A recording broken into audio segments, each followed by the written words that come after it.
We've got 2 minutes to the closing bell. Taking us there are Stephanie Roth, JPM Private Bank Senior Markets Economist. Also Chris Payne, Payne Capital Management Financial Advisor. Stephanie, let me start with you real quick because the financials seem to be taking it a little difficult with the yield on the 10-year when we look at interest rates being so flat. And we had a lot of analysts saying we'd be close to 2% by now. What happened? Yeah, absolutely. And we continue to think that rates should rise from here. We're expecting rates to hit 2.1% over the next 12 months. We've done a lot of work digging into the drivers of the rates, and there are a lot of speculations out there, anywhere from technicals to the Fed to COVID in China. We think the latter two are the more recent drivers of rates. So certainly when it comes to the Delta variant, that has been a driver of rates moving lower, and certainly concerns around China has also been a headwind. We do think those are largely driven outside of the U.S. So when it comes to domestic factors, domestic growth actually looks fairly solid. We got GDP last week. Consumption was nearly 12%. So we expect over the long run, domestic factors should win out and rates should move higher. So on the back of that, we do think that tactically cyclicals should do fairly well. So we're barbelling cyclicals and tech here. And we think that, rates should certainly continue to trend higher, over the next 12 months. We're going to talk about that as well as perhaps opportunities in places like emerging markets with Chris. But real quick, let's take a look at what's happening in the markets as we get ready for the closing bell. I want to let you know on the Dow, some of the laggards today. You got Walt Disney is down about 1.5%. McDonald's is off 1.5%. Then there's Visa. Yesterday, we were making a big deal about the Afterpay deal, buy now, pay later. And that was taking a hit on Visa. But here is the closing bell.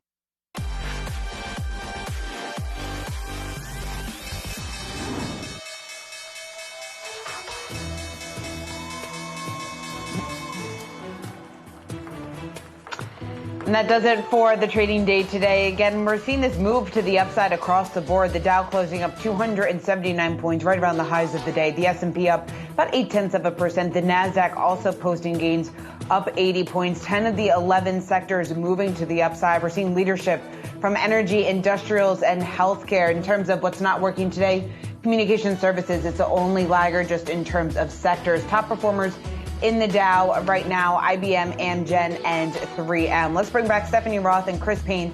Help us make sense of the recent action that we've seen. And Chris, I guess your assessment of today's trading, certainly there is some worry out there in terms of COVID and what the Delta variant means for the reopening and the economic recovery. Yet we're seeing this move to the upside today. What's your big takeaway?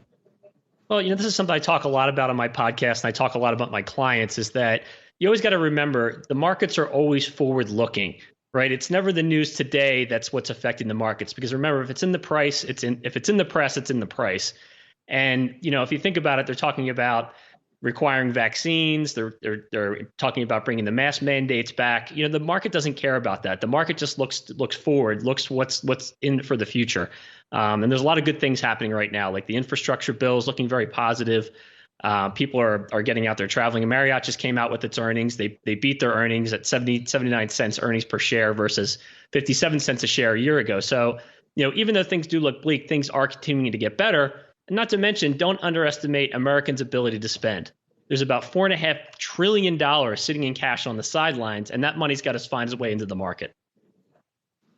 Chris, want to ask you, I get it, U.S. market, never run from the U.S. market, but you get better yield, perhaps even better growth if you're looking at emerging markets. You made that point, that are only trading maybe at 16 times forward earnings. So would you send your clients, the people who listen to your podcast, look at China, even despite the crackdown we heard about today with Tencent? Well, the problem with bull markets is that they never let you in. But, the question I always ask my clients is, which market are you talking about? If you're talking about the S&P, absolutely, it's very expensive right now, trading at 22 times earnings, not paying great dividends. But on the other hand, to your point, if you look at the emerging markets right now, trading closer to 16 times earnings, but also paying a much better dividend at close to 2%. It gives you an opportunity to get in. And then, with all this news that's coming out of China, with the government cracking down on the likes of Tencent Holdings and these online educational programs, it's really depressed the price of emerging markets. So the way I look at it, the old adage is buy low, sell high. Emerging markets are a great buy right now. Stephanie, we just heard Chris mention the infrastructure bill, how that's a positive for the markets. I'm curious to get your take about what this means for the U.S. economy. I guess, how big of a boost do you see this potentially being? Yeah, the infrastructure bill so far, based on the bipartisan package, isn't that meaningful for the U.S. economy. It's about 0.2% per year. Certainly good and much needed for the economy. So that's a positive, but it's not a needle mover when it comes to GDP. We're now watching what might happen on the bipartisan infrastructure plan. Certainly that could be a larger ticket when it comes to dollars spent, but we're also watching what might happen in terms of taxes. That could be net a positive for GDP, but a concern for the markets, and that's something we're watching really closely. What do you think is the biggest issue to watch closely? Would it be, we're going to get the infrastructure bill. Reconciliation, that's another issue. That's $3.5 trillion. We'll deal with that after the recess. But the tax potential, the potential to raise taxes, when you're looking at the future, do you really think that this Congress, that this administration may actually succeed in doing that? Because even there are Democrats who are worried about doing that. Capital gains, for instance, they're not all signed into doing it. Yeah, it's certainly a risk, and the market isn't focused on that. So to the extent that plays out, the odds on that are certainly very difficult to pinpoint. But should that play out, that's a net headwind for the S&P. We're expecting net $5 roughly hit to earnings for next year as a result of that. If that doesn't pan out, then earnings next year should be even better than we're anticipating. Chris, what do you view as the biggest headwind to the market right now? Because I think after, the drop last week, I think investors were a little bit rattled just in terms of what this could potentially mean. We certainly have seen a recovery. We're looking at another day of gains today. But just in terms of what should be on investors' radar, what do you have? I really think it's going to be inflation. The Fed's saying that inflation's transitory, but, everywhere I look, my own clients who are business owners, they're paying more in wages. Wages are going up. And typically what happens is wages don't go down over time. So they don't temporarily go up and then go back down. They stay where they are and they continue to go up. And even if you're just going out to the grocery store, things have just become more expensive. So, not only do I think inflation is not transitory, I think it's here to stay.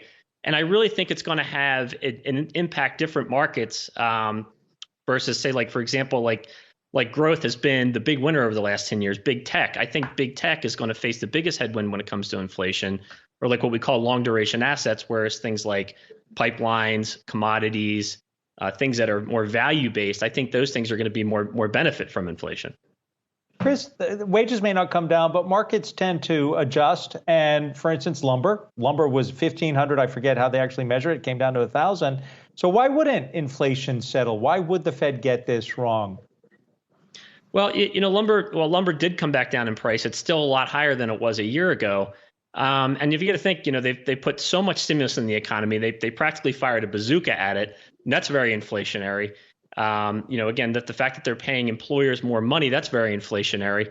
So, I just think at this point, based on those factors, it's here to stay. We're going to get to some breaking news. We have earnings out from Activision Blizzard. Dan Halley has that for us. Dan? We have a beat Activision Blizzard on both the top and bottom line. They came out with a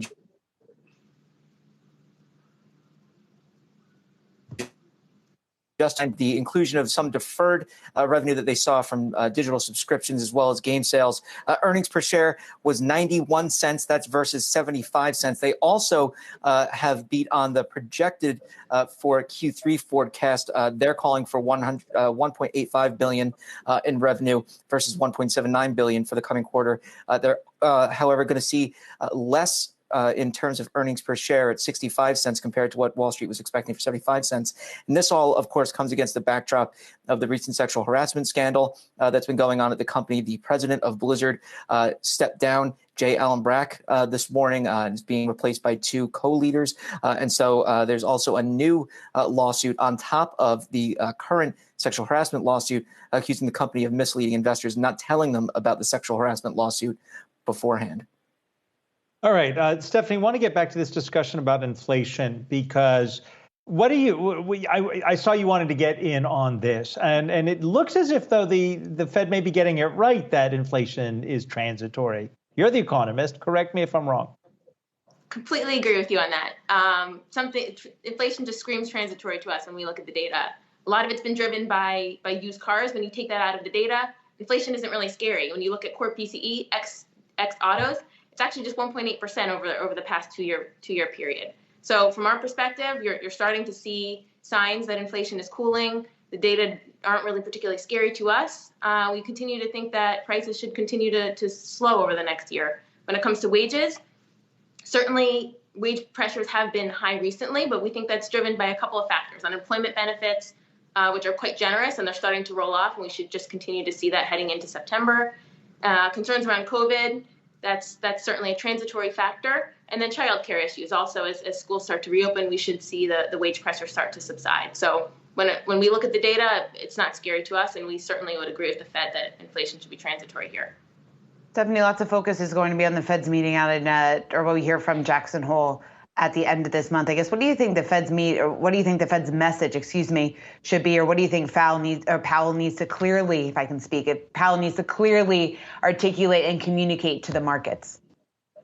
Yeah, I think Friday's payroll report is going to be important for that, because that's the last payroll print before we head into Jackson Hole. So on balance, the expectation should be that data continue to look solid. They're ready to they're getting ready to move for accommodation.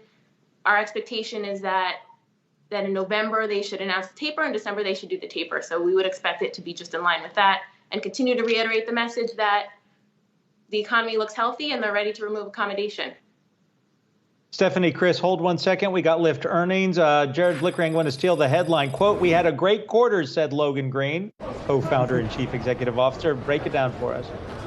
Yeah, well, I'll tell you what, he also said we achieved adjusted EBITDA profitability. Keyword there, adjusted, but you get profitable in there. Stock is jumping about 4%. So let me hit the numbers here. The exact figure for adjusted EBITDA profit was $23.8 million. There was an estimated loss of $40.2 million for the street, so big beat there. Revenue, nicely topping estimates of $700.7 million, coming in at $765 million. Adjusted net loss, $18 million, so we do see a loss there. Estimated loss was a little bit more than that, $72.5 million. Active riders, this is a pretty impressive statistic here, 17.1 million. The estimate was for about 2 million lower, 15.4 million, so big beat there. However, revenue per active rider did not meet the targets, $44.63 versus estimates of a little bit higher, $45.37. That's really the only slightly negative statistic I'm seeing here.